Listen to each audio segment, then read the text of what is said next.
Sí, ya estoy bien. No hay problema, ¿eh? Bueno, para que no me mate, para acabar la sesión de charlas de tratamiento, ayer ya nos presentó Juan Pablo al doctor Rodríguez Vida, oncólogo catalán, barcelonés, del Hospital del Mar. Vamos a ver qué hacemos con las metástasis óseas desde el punto de vista del oncólogo. Perfecto, sí. Bueno, muchas gracias por la presentación. Yo soy Alejo Rodríguez Vida, soy oncólogo del Hospital del Mar. En primer lugar, agradecer la invitación a participar hoy. Después de esta espectacular charla por el doctor Alcaraz, la verdad que mi charla es mucho más sencilla, más lineal, enfocada un poco, ¿no?, a repasar el tratamiento de las metástasis óseas en el cáncer de próstata. Este es brevemente el repaso de los temas que quiero tratar. Brevemente, cuál es la relevancia de las metástasis óseas en el cáncer de próstata, para enfocarnos en los 3 fármacos más importantes que usamos para el tratamiento dirigido de las metástasis óseas: el ácido zoledrónico, el denosumab y el radium, que yo creo que es la actualización más importante a este nivel, y luego algunas breves conclusiones.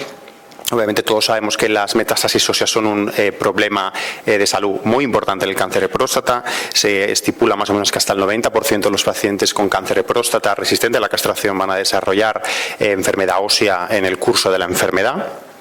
Y estas son importantes ya que se asocian, ¿no?, a mayores complicaciones, ¿no?, como lo son los eventos óseos, los eventos esqueléticos, ¿no?, los SRIs en inglés, que están también asociados a su vez a una peor supervivencia, una mayor morbilidad y peor calidad de vida para el paciente. Obviamente no simplemente las metástasis óseas son relevantes por las complicaciones que pueden derivar de ellas, como son los eventos óseos, sino que ya simplemente la presencia de metástasis óseas ya conllevan una peor supervivencia y una peor respuesta a los tratamientos en cáncer de próstata. Este es un subestudio del STAMPEDE, que ha salido muchas veces ayer y hoy, que es interesante ver, ¿no? Separan aquellos pacientes de STAMPEDE que eran metastásicos al debut, separan en la columna azul son los pacientes que solo tenían enfermedad ósea, la columna naranja aquellos que tenían solo enfermedad metastásica a nivel ganglionar, y la columna amarilla los que tenían ambas, ¿no?, metástasis óseas y ganglionares. Y vemos que claramente los pacientes con enfermedad ósea tienen una menor supervivencia global a 2 años que aquellos pacientes que solo tienen enfermedad ganglionar, ¿no? Esto es algo que ya lo sabíamos clínicamente, ¿no?, por la práctica clínica habitual, pero aquí, ¿no?, queda reflejado en números, ¿no? Aquellos pacientes con enfermedad ósea sola tienen peor supervivencia que si solo hay enfermedad ganglionar. Y esto no es solo a nivel de la supervivencia, sino también a nivel de la failure free survival, es decir, la supervivencia libre de progresión a cualquiera de los tratamientos recibidos dentro de STAMPEDE, ¿no? Y lo mismo, en este caso la diferencia es aún más mayoritaria, ¿no? Vemos la columna azul, la supervivencia es muy menor en comparación a aquellos pacientes que solo tienen enfermedad a nivel de los ganglios. Y creo que esto es importante, ¿no?, porque no solo son relevantes por las complicaciones derivadas, sino también porque de por sí ya denotan una mayor agresividad. Obviamente, como comentamos, el segundo problema importante relacionado con las metástasis óseas son los eventos óseos. Sabemos que los clásicos son 4. El más frecuente, la necesidad de radioterapia por dolor óseo. El segundo sería las fracturas patológicas, la compresión medular, que es la complicación ósea más infausta, ¿no?, y de pronóstico más adverso en esta situación, y también la cirugía en el hueso. A veces se añade la hipercalcemia, pero no es de forma estándar, no es un evento óseo de los establecidos, ¿no? Obviamente estas 4 complicaciones son complicaciones que son frecuentes en el cáncer de próstata y que se asocian a ¿no?, una situación compleja, ¿no? En primer lugar, impacta la supervivencia del paciente, implica un mayor costo el tratamiento de todas estas situaciones, disminuye la calidad de vida del paciente y en última instancia se asocian a mayor morbilidad y mortalidad de nuestros pacientes. Por tanto, es una situación relevante médicamente, que es lo que ha llevado al desarrollo de numerosas estrategias, ¿no?, para intentar frenar esta situación. Para ello me centraré en los 3 fármacos más importantes que usamos. No voy a entrar en pamidronatos, clodronatos y demás, que esos fueron estudios que fueron negativos y que hoy en día ya no se usan. Y básicamente es un repaso histórico con algunas actualizaciones de los últimos estudios. En primer lugar, el ácido zoledrónico, que es el bifosfonato que más se ha usado hasta la fecha. Como sabemos, la mayor parte de las metástasis óseas, el componente mayoritario es el componente osteoblástico, que se debe a un aumento, ¿no?, de la formación ósea a nivel de los osteoblastos, como se ve en esta imagen, ¿no? Sin embargo, varios estudios ya desde los años 2000 ya demostraron, los estudios de biomarcadores de turnover óseo en sangre ya demostraron que los marcadores de destrucción ósea también estaban muy aumentados, es decir, que no solo hay no solo hay el efecto blástico de las metástasis óseas en el cáncer de próstata, sino que también el componente lítico de destrucción también es muy importante, porque obviamente es el retrocontrol, ¿no?, del aumento de formación ósea se compensa con la destrucción ósea de este hueso que se ha creado, ¿no?, a nivel de la metástasis ósea. Esto llevó en parte al desarrollo de los bifosfonatos, que básicamente lo que hacen es bloquear diferentes enzimas, ¿no?, de la función del osteoclasto para en última instancia frenar la destrucción del hueso, que es la que más se asocia a las complicaciones. Esto llevó al desarrollo de ácido zoledrónico, como comentábamos. Este es el estudio pivotal, que es el estudio de SAT, que se publicó en el 2002 y fue el estudio que llevó a la aprobación de ácido zoledrónico. Fue un estudio randomizado con unos casi 700 pacientes, que randomizó a los pacientes a 3 ramas, ácido zoledrónico 4 miligramos, 8 miligramos y placebo. En este caso incluyeron pacientes con cáncer de próstata resistente a la castración, con enfermedad ósea y con un PS entre 0 y 2. Lo importante también destacar que en esta época no se permitía el tratamiento con docetaxel, que básicamente en ese momento estaba en curso de los ensayos clínicos, ¿no? El endpoint primario del estudio fue la proporción de pacientes que desarrollaban como mínimo un evento óseo, y el secundario más importante era el tiempo hasta la aparición de los eventos óseos. Sí que es importante mencionar que la rama de 8 miligramos durante el curso del estudio se cerró por mayor toxicidad renal y todos esos pacientes pasaron a recibir 4 miligramos, que fue en última instancia la dosis que cumplieron la mayor parte de los pacientes. Es un estudio que fue positivo para los endpoints más importantes y se publicó, como decíamos, en el 2002. Este es el endpoint primario, que es la proporción de pacientes que presentan un SRI. Vemos que la gráfica de la columna de la izquierda son los pacientes que recibieron la dosis a 4 miligramos. Únicamente un 33% de los pacientes tuvieron un evento óseo, en comparación a un 44%, ¿no?, que es la columna que es la columna de la derecha, ¿no? Esto no sé, aquí. La columna de la derecha, que es la columna de los pacientes en placebo. Es decir, que hay una reducción de más de un 10% de pacientes que presentan un SRI, y esto es estadísticamente significativo. Este es el endpoint primario, proporción de pacientes que tienen un evento óseo. Y además también no solo reducen la proporción de pacientes que tienen eventos óseos, sino que también atrasan la aparición, ¿no? Este es el otro endpoint secundario, que es el tiempo a la aparición de un SRI. Vemos, ¿no?, la curva roja continua es la dosis de 4 miligramos versus la curva azul, que es la curva del placebo. Vemos que lo atrasa también de forma estadísticamente significativa. Este estudio fue el que llevó a la aprobación de ácido zoledrónico en esta situación y se transformó en el standard of care, ¿no?, de pacientes metastásicos resistentes a la castración con metástasis óseas. Sin embargo, como comentábamos en ese estudio, no estaba permitido el tratamiento concomitante con docetaxel, y lo que luego la duda que surgió es si este beneficio en el atraso de los eventos óseos también ocurría en aquellos pacientes que estaban en tratamiento con docetaxel. Y eso llevó a la realización de este estudio, que se publicó de hecho este año en JAMA, que básicamente era un estudio randomizado fase 2, que lo que comparaba era pacientes que estaban con docetaxel, lo randomizaban a diferentes tratamientos, uno de ellos estroncio, pero bueno, no voy a entrar ahí. Yo creo que lo importante es la comparación de ácido zoledrónico o no, para ver si, ¿no?, los beneficios en los eventos óseos se mantenían también en concomitancia con docetaxel.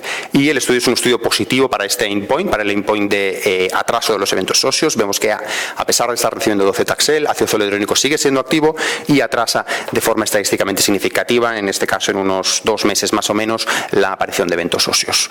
No hubo impacto en supervivencia global, como bueno, en este caso es PFS, supervivencia libre de progresión, pero el endpoint realmente relevante para el uso de zoledrónico en este caso es la atraso de eventos óseos, ¿no? Entonces esto en cierta manera valida el uso de los dos fármacos en concomitancia, cosa que no tenemos por ejemplo con otros fármacos que usamos en resistencia a la castración, pero al menos eso sí que nos da un poco más de información al respecto, cosa que no teníamos hasta este año, ¿no?, que se publicó los resultados del ensayo. Entrando ya al denosumab, ¿cuál fue digamos, el proceso, ¿no?, que llevó al desarrollo de este fármaco? Fue básicamente el mayor conocimiento de la fisiopatología de la metástasis ósea, ¿no? Básicamente lo que se empezó a ver es que las metástasis óseas fabrican una serie de citoquinas, ¿no?, de marcadores, ¿no?, de factores de crecimiento, como por ejemplo el PTHRP, diferentes interleuquinas, que son las que actúan sobre el hueso estimulando la proliferación de los osteoblastos, que son los que fabrican el hueso y en cierta manera dan el la imagen de metástasis blástica. Sin embargo, como comentábamos, esto siempre tiene un retrocontrol negativo, que es por el osteoclasto, que es el que se encarga de destruir aquel hueso que se ha formado en exceso. Y este balance entre el osteoblasto y el osteoclasto está en gran parte modulado por RANK, que es un receptor del osteoclasto, y RANK ligando, que es una molécula que secreta el osteoblasto para estimular al osteoclasto y decirle, destruye este hueso que yo he creado, ¿no? Esto fue lo que llevó al estudio de denosumab, ¿no? Denosumab es un anticuerpo monoclonal que lo que hace es inhibir RANK ligando y en principio frenar o bloquear esta conexión entre el osteoblasto y el osteoclasto. Y esto es, ¿no?, el racional, digamos, de este fármaco. El denosumab se estudió en el estudio pivotal, que es este, que fue presentado por Karim Fizazi en el 2011 en el Lancet, y es un estudio randomizado, fase 3, doble ciego, en comparación a ácido zoledrónico, porque obviamente será el standard of care de la época para prevenir los eventos óseos. Fue un estudio con casi 2.000 pacientes y se randomizó a los dos fármacos.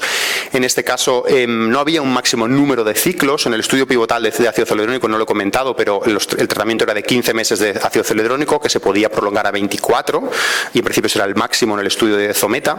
En este estudio no había un número determinado máximo de ciclos, pero se estipulaba que mientras estuviese el estudio abierto se podía continuar con el tratamiento. La media máxima que hubo de ciclos fue de unos 40 meses más o menos. Entonces, en este caso, los criterios de inclusión son bastante similares al estudio de Zometa: enfermedad ósea, metastásica y que no hubiesen recibido previamente tratamiento con bifosfonatos. El endpoint primario en este caso es tiempo hasta el primer SRI y los segundos endpoints son supervivencia global y demás endpoints de seguridad y tolerabilidad. Es un estudio que es positivo para el endpoint primario, como vemos en esta curva, ¿no? La curva azul es la curva de denosumab y la curva roja es la de ácido zoledrónico. Vemos que, a pesar de que ácido zoledrónico ya es un fármaco activo atrasando los eventos óseos, denosumab lo es más, ¿no?, en mayor intensidad, porque atrasa, incluso en comparación a un fármaco activo, la aparición de eventos óseos de forma estadísticamente significativa en torno a unos 3 meses más o menos. Y esto también es estadísticamente significativo, ¿no?, con una hazard ratio de 0,82. No hubo cambios en supervivencia global, como ha ocurrido con todos los estudios de bifosfonatos, denosumabs y demás. No hay cambios en supervivencia global, es similar para los dos fármacos, pero sí que conseguimos atrasar los eventos óseos, cosa que es lo que se buscaba en el estudio. Otra cosa que es interesante es que denosumab consigue reducir aún más la aparición del peor evento óseo, que es en este caso la compresión medular, como decíamos. Estos son datos del estudio pivotal de ácido zoledrónico, donde vemos que en comparación con placebo reducimos la tasa de compresión medular de un 8 a un 4%, y en nuestro estudio actual de comparación de zoledrónico con denosumab aún se reduce aún más a 2,7%. Por lo tanto, un efecto importante de atraso también de la compresión medular, que, como decimos, es el evento óseo probablemente de peor pronóstico. En cuanto a la toxicidad, es decir, todos los que habéis usado estos fármacos sabéis que son fármacos muy bien tolerados. La mayor parte de pacientes no tienen apenas toxicidad de forma recurrente, ¿no?, y mantenida. Sí que hay algunos efectos secundarios graves que ahora repasaremos, pero lo más habitual es que no sean importantes. Sí que es verdad que muchos pacientes, casi el 90% de los pacientes explican algún evento óseo, pero también lo explicaban los pacientes que estaban con placebo en el estudio de Zometa. Y como vemos, no hay diferencias entre la toxicidad de los dos fármacos, más o menos. La P no es significativo para la mayor parte de efectos secundarios. Sí que es importante entrar en los efectos secundarios que creo que son clínicamente relevantes. El primero, el clásico, la osteonecrosis de mandíbula. Vemos que la frecuencia es similar en los dos tratamientos, entre un 1 y un 2%. No hay diferencias estadísticamente significativas. En cambio, sí que la hay para la hipocalcemia, que en este caso es más frecuente, como vemos aquí con denosumab, ¿no?, hasta un 13%, y diferencias que sí que son estadísticamente significativas. Obviamente todos estos pacientes ya van con tratamiento preventivo con calcio y vitamina D, pero aún así hay riesgo de hipocalcemia. En esta gráfica no sale, pero la tendencia de la toxicidad renal también es similar en los dos fármacos. En torno a un 12 o un 15% de pacientes desarrollan toxicidad renal, tanto con el denosumab como con el ácido zoledrónico. Pero en conclusión, fármacos que son muy bien tolerados. Después, este fue el estudio que llevó a la aprobación de denosumab, reemplazando un poco el uso de ácido zoledrónico en esta situación, en pacientes resistentes a la castración con enfermedad ósea. La siguiente pregunta que surgió fue esta: ¿pueden estos fármacos prevenir la aparición de enfermedad metastásica en aquellos pacientes que son M0? Para ello se realizaron varios estudios que lamentablemente fueron todos negativos. El estudio de denosumab fue el primero, que se publicó en el 2012 en el Lancet. Fue un estudio con casi 1.500 pacientes, que eran pacientes con resistencia a la castración, pero M0, es decir, únicamente recibida bioquímica, y fueron randomizados a denosumab versus placebo, y se les seguía hasta la aparición de metástasis óseas. Como decimos, pacientes no metastásicos, los criterios que se eligieron para seleccionar los pacientes fueron aquellos que se creía que estaban a un mayor riesgo de desarrollar metástasis. En este caso se utilizaron estos criterios, que fueron básicamente un PSA de más de 8 o un PSA doubling time de menos de 10 meses. Fue básicamente los criterios que eligieron para seleccionar esta potencial población de mayor riesgo. El endpoint primario fue la supervivencia libre de metástasis óseas y como secundarios el tiempo hasta la metástasis ósea y la supervivencia global.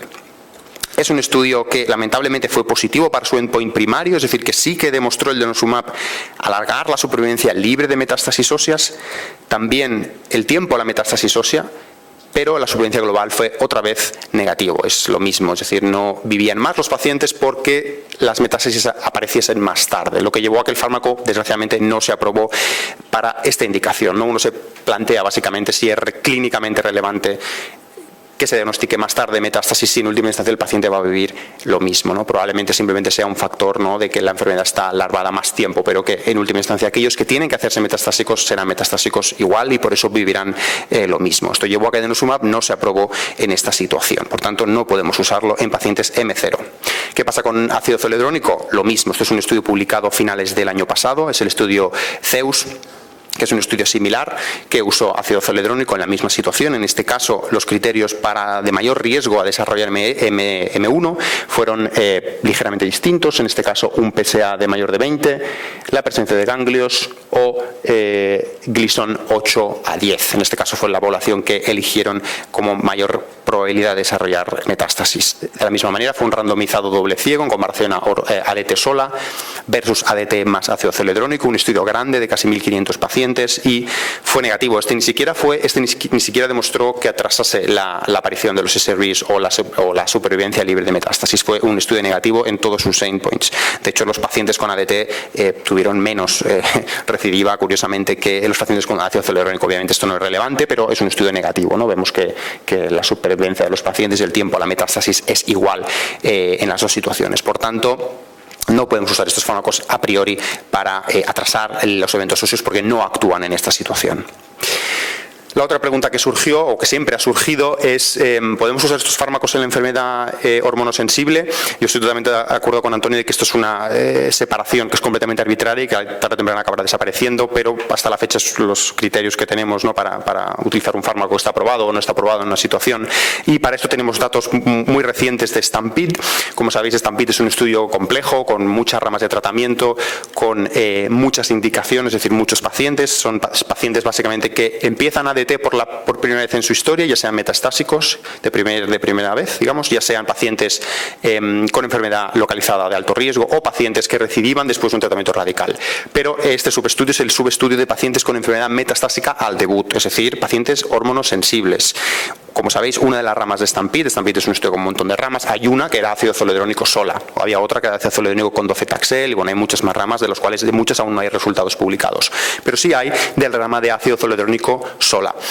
En este caso, se incluyeron más o menos unos 1.800 pacientes metastásicos, de los cuales obviamente no todos recibieron zoledrónico porque hay muchas ramas, pero esos son los datos que hay y lamentablemente es un estudio negativo también en cuanto al endpoint de eventos óseos, ¿no? Vemos que la curva negra, que es la curva de pacientes metastásicos hormonosensibles con ADT, desarrollan eventos óseos al mismo tiempo, digamos, que los pacientes que reciben ácido zoledrónico. Es decir, que el zoledrónico, por desgracia, no atrasa el tiempo de los eventos óseos en pacientes hormonosensibles. Sin embargo, sigue manteniéndose, sigue estando, digamos, la posible toxicidad asociada a ácido zoledrónico, ¿no? Sobre todo la severa, que es infrecuente, pero existe, ¿no? La hipocalcemia, la osteonecrosis de mandíbula.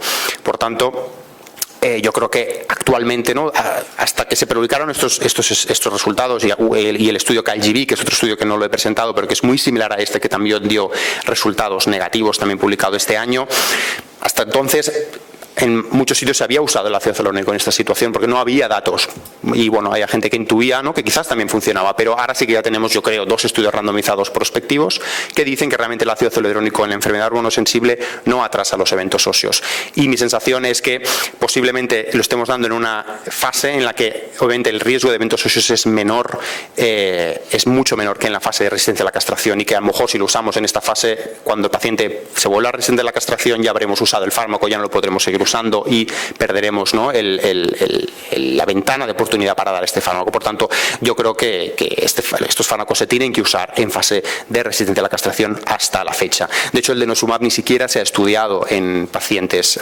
sensibles a la castración por ahora, ni siquiera hay estudios publicados hasta la fecha. Por tanto, por ahora se tienen que mantener en la fase de resistencia a la castración. Por tanto, para concluir la parte de los fármacos, ¿no?, el denosumab y el zometa son fármacos que tienen cosas muy buenas, también tienen algunas cosas malas, tenemos que usarlos, no tenemos que usarlos. Yo creo que sí se tienen que usar, son fármacos que hemos usado y que seguimos usando y que son muy buenos, pero que tienen sus salvedades. Como cosas buenas, obviamente reducen la morbilidad de nuestros pacientes, no estamos preveniendo la aparición de eventos óseos, siempre es mejor prevenir que tratar una fractura, una compresión medular. Por tanto, en ese sentido, son fármacos muy útiles. Son fármacos muy bien tolerados en general y que además son mucho más baratos que la mayor parte de fármacos que usamos, ¿no?, que la enzalutamida, que la viraterona o que el cabazitaxel. Obviamente también tienen algunos lados, un lado más negativo. En primer lugar, que nunca han demostrado aumento de supervivencia global. Bueno, yo creo que esto es un hándicap menor porque no es lo que se busca con estos fármacos. Sí que yo creo que es muy importante y surge muchas veces en los debates, es el hecho de si tendríamos que seguir usándolo en concomitancia con fármacos que de por sí ya aumentan el tiempo al evento óseo, como por ejemplo todos lo hacen, de hecho el radium, la enzalutamida, la viraterona, el docetaxel. Bueno, es posible que estos fármacos sean sinérgicos en atrasar los eventos óseos, la verdad es que no lo sabemos, y con el docetaxel y el zometa sí que sabemos que el beneficio se mantiene, pero con el resto de fármacos no hay estudios, con Enza, con Avi, con Radium, con Radium sí que tenemos con Zometa, pero con cabazitaxel no hay datos para decir si son sinérgicos o no y si se pueden usar de forma segura juntos. La conclusión es que los seguimos usando juntos, pero no tenemos datos a este nivel y yo creo que es importante saberlo. Luego está el tema de la toxicidad, que obviamente es infrecuente, pero la severa puede ser importante. Todos hemos tenido casos de osteonecrosis de mandíbula grave, ¿no?, y puede impactar mucho en la calidad de vida de los pacientes. Por eso es algo que hay que, yo creo, tener en mente. Y luego el tema de la duración. Con el ácido zoledrónico sí tenemos los datos del estudio pivotal, que eran en principio 2 años. Si bien en muchos sitios se sigue usando a partir de 2 años, no hay seguridad, no hay datos de seguridad de que se puede hacer. Lo que está claro es que lo hacemos y en la mayor parte de sitios muchos pacientes siguen más allá de 2 años, pero obviamente hay que ir con cuidado por el riesgo de mayor toxicidad acumulada. Y lo mismo con el denosumab, no hay datos claros, no hay un número de ciclos máximos para seguir con este tratamiento y es algo, bueno, que siempre se presta a mucho debate en los congresos y las reuniones, ¿no? Finalmente, entrando en el radium, que yo creo que sí que es el mayor cambio que ha habido en los últimos años en el tratamiento dirigido de las metástasis óseas, un fármaco súper interesante porque es un mecanismo de acción completamente distinto a lo que hemos tenido hasta la fecha en oncología. Como sabéis, radium es un radiofármaco que lo que hace es emitir una partícula alfa. Y lo interesante del fármaco es que es captado de forma selectiva en aquellas zonas donde hay mayor turnover óseo, ¿no? Por tanto, es captado de forma selectiva a nivel de las metástasis óseas y allí es donde realiza su tratamiento de forma focalizada. La diferencia de los emisores alfa, como el radium, de los beta, que eran los que se habían usado hasta antaño, ¿no?, como por ejemplo el estroncio y el samario, que se usaban como tratamiento paliativo del dolor, es el tipo de longitud de onda, ¿no? La longitud de onda beta, como vemos aquí, es mucho más penetrante, es mucho más larga y provoca una toxicidad mucho mayor a nivel de los tejidos sanos y, por tanto, afecta mucho más a la médula ósea y eso es lo que conllevaba la mayor toxicidad a nivel hematológica. En cambio, en cuanto al radium, al ser alfa, digamos que la penetrancia de la longitud de onda es mucho menor, el efecto es más focalizado en el tumor, que serían estas bolitas de aquí en el centro, y obviamente hay menor efecto sobre los tejidos sanos circundantes, sobre todo sobre la médula ósea. Y esto es lo que en parte explica la mejor tolerancia del fármaco, la menor toxicidad en comparación a los radiofármacos que se habían usado anteriormente. Lo interesante del radium es que es un fármaco que tiene una estructura molecular muy parecida del calcio, de hecho tiene la misma carga divalente y esto hace que actúa como un mímico del calcio y es captado por la metástasis ósea de forma selectiva y ahí él ejerce su efecto citotóxico de forma localizada a nivel de las metástasis óseas. Lo que hace básicamente la partícula alfa es hacer el daño a nivel del DNA, provocando fracturas de doble cadena en el DNA y eso es lo que provoca el efecto citotóxico de forma focalizada en la metástasis óseas, condicionando en última instancia la muerte celular. Como sabéis, el radium se estudió en el estudio ALSIMCA, que fue el estudio pivotal que llevó a la aprobación del fármaco.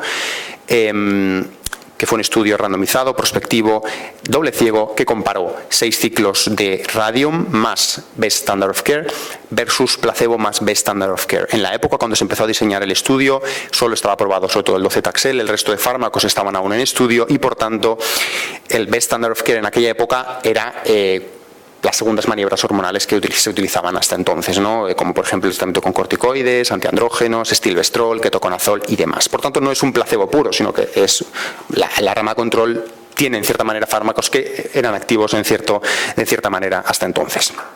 Es importante los criterios de inclusión. Los pacientes tenían que tener metástasis óseas únicas y tenían que ser sintomáticas. No explican en el estudio mucho el grado de sintomaticidad, pero sí que tienen que tener dolor óseo. No implicaba que tenía que estar con tratamiento opioide, ni ningún tipo de graduación de la OMS del dolor. Simplemente tenían que tener dolor óseo, principalmente. No podían tener metástasis viscerales, porque obviamente es un fármaco que solo actúa en el hueso. Sí podían tener adenopatías hasta 3 centímetros en diámetro menor. Y los pacientes podían haber recibido docetaxel previo o no querer recibirlo o no ser fit para él. Por tanto, esto también dejaba un espacio bastante amplio en cual tanto pacientes pre como post docetaxel podían recibir el fármaco. El endpoint primario fue un endpoint, yo creo, ambicioso de supervivencia global, y los endpoints secundarios, los típicos del cáncer de próstata, pero sí importante destacar el tiempo hasta la aparición de los eventos óseos, en este caso sintomáticos, no son eventos óseos diagnosticados de forma incidental, sino que tienen que ser todos clínicos, es decir, fracturas óseas que el paciente realmente te explicase dolor y se diagnosticase la fractura. Como sabéis, fue un estudio positivo que se publicó en el New England en el 2013. Las características de los pacientes son similares entre las dos ramas, simplemente destacar que más o menos la mitad de los pacientes habían recibido docetaxel y la otra mitad no lo habían recibido, y un 40% podían recibir de forma concomitante Zometa. El denosumab hasta entonces no estaba aprobado y solo se permitió el uso de Zometa, y más o menos un 40% de los pacientes lo recibían.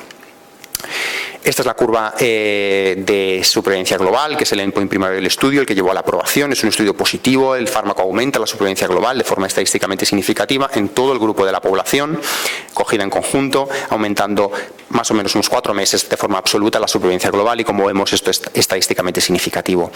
Luego surge obviamente la duda de si los pacientes habían recibido docetaxel o no lo habían recibido. El estudio que hicieron de subgrupos para el uso de docetaxel demostró que el beneficio era en ambos subgrupos, ¿no? Esta es la curva de pacientes que no habían recibido quimioterapia. Vemos que se mantiene el beneficio en supervivencia global, y también en los pacientes que habían recibido docetaxel. Obviamente el beneficio es algo menor, como siempre, ¿no? Cuantos más líneas ha recibido, el beneficio siempre es menor en oncología, pero en última instancia el estudio es positivo en ambos subgrupos, ¿no? El beneficio en supervivencia global se ve en los dos grupos, por tanto el fármaco puede usarse en las dos situaciones, y de hecho está aprobado para usarse en las dos situaciones.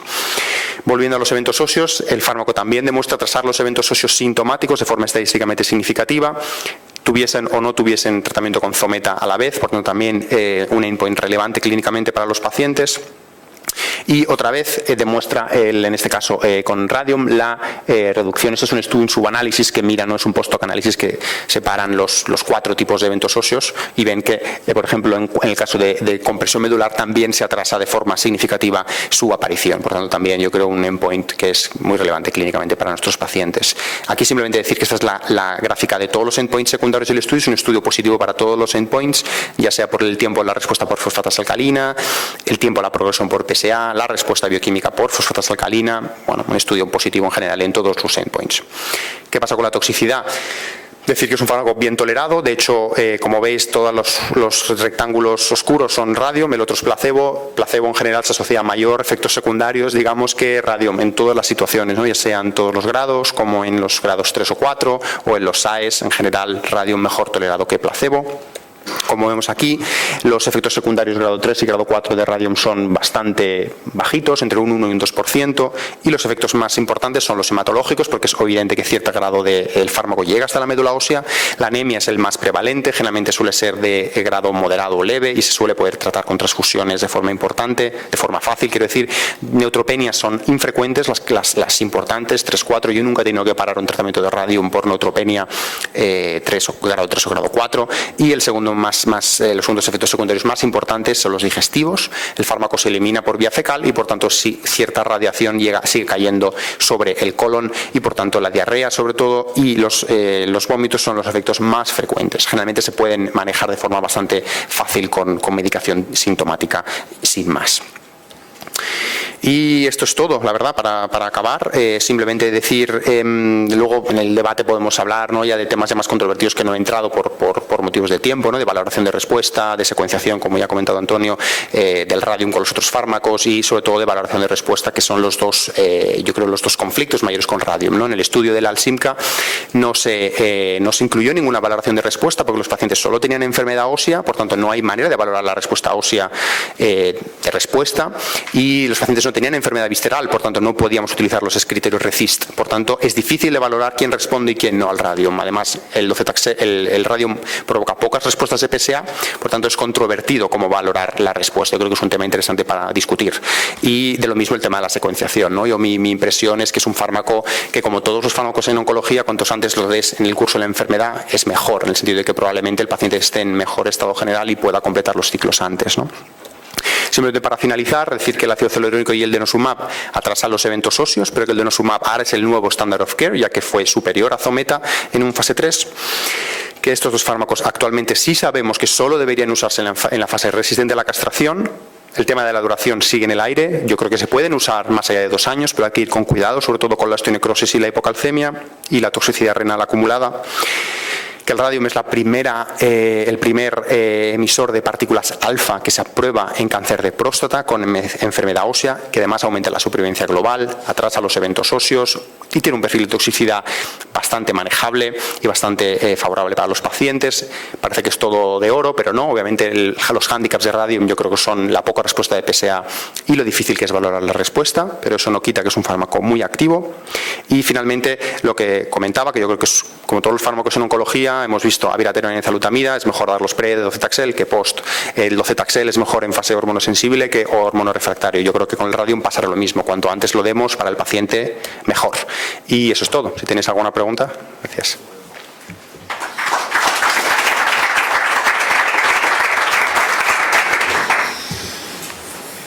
¿Alguien quiere? Yo sí quería hacer una pregunta dirigida a los dos. Ayer vimos un caso que lo habéis comentado a lo largo de la mañana.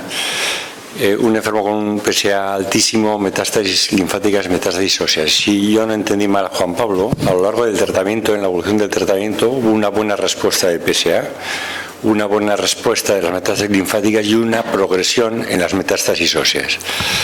Sí, de hecho, quiere decir, ¿en qué momento debemos plantearnos una biopsia ósea porque la evolución de las metástasis óseas están evolucionando mal o distinto? Yo de hecho cuando os presté el caso ayer no lo comenté por no tampoco alargar más mucho, pero yo creo que se ha de ser muy precavido en afirmar que hay una progresión ósea en un escáner.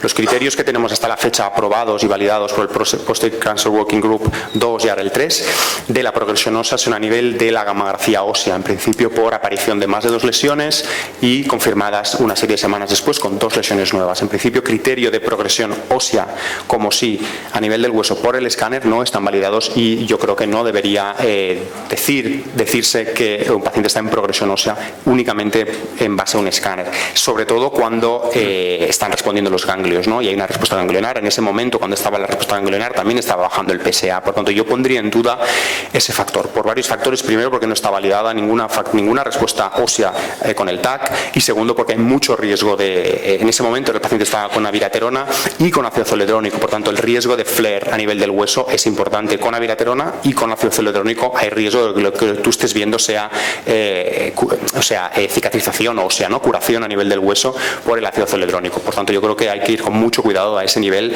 y decir que un paciente está en progresión solo porque en el TAC ves más esclerosis a nivel del hueso, sobre todo si en la gamografía ósea no hay lesiones nuevas y el paciente no tiene dolor y no hay otros criterios que te indiquen progresión. Por tanto, yo no sé hasta qué punto en ese momento realmente el paciente estaba en progresión ósea en ese mismo momento cuando estaba respondiendo a nivel ganglionar y a nivel de PSA. Pero sí que es verdad que en una situación a veces hay respuestas disociadas, y esto cada vez lo estamos viendo más, es decir, que los pacientes responden muy bien en una zona de la enfermedad y en otra realmente está en progresión. Yo creo que en esas situaciones, ¿no?, de respuestas muy disociadas sí que podría estar indicado hacer una biopsia.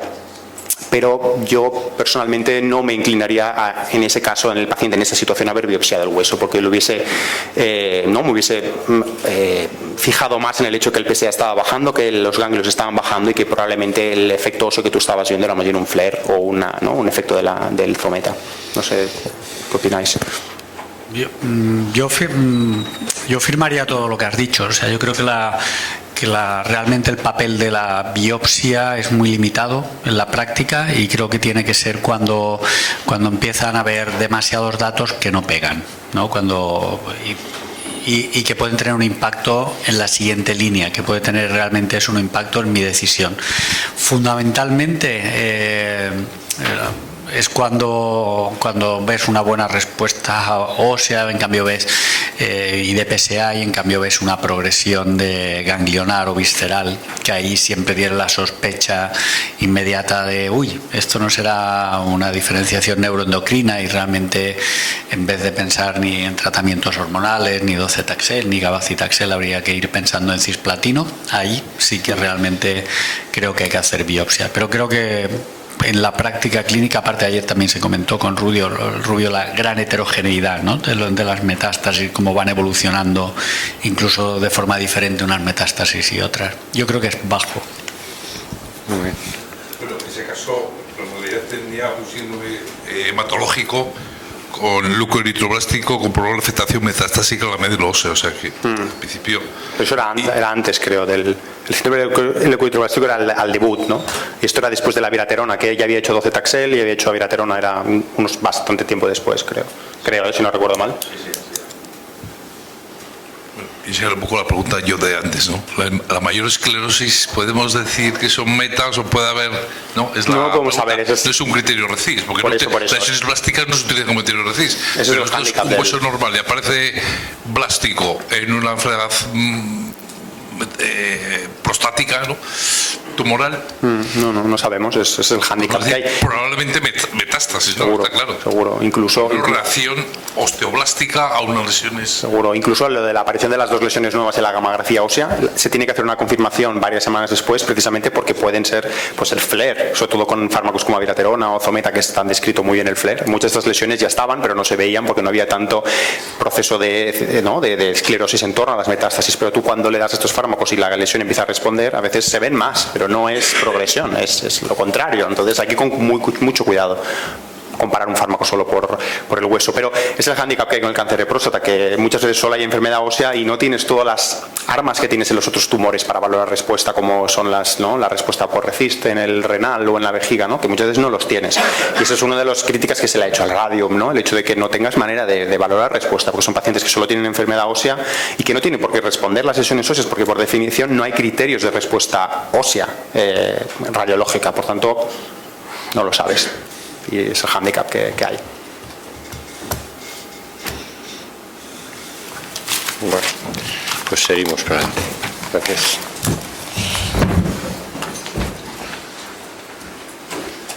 Bueno, vamos a acabar la